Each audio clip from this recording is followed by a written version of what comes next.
Reinvesting dividends on M1 Finance is a seamless process that enhances your investment growth through compound interest. Here's how to set it up.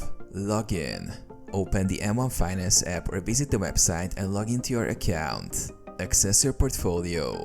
Navigate to the portfolio section where you can view your investment pies and their performance. Set up reinvestment. M1 Finance automatically reinvests dividends by default. Dividends received from your investments are added to your cash balance within your portfolio and then used to purchase additional shares according to your pies allocation. During the next trading window, review and adjust allocation.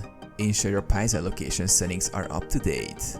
If you want to change how dividends are reinvested or modify your asset allocations, go to the Edit Pie section and adjust the percentages for each investment. Monitor reinvestment. Check your portfolio's performance to ensure that dividends are being reinvested as expected. You can track this under the Activity or Transactions tab. Confirm settings. Double check that your account is set up correctly for automatic reinvestment.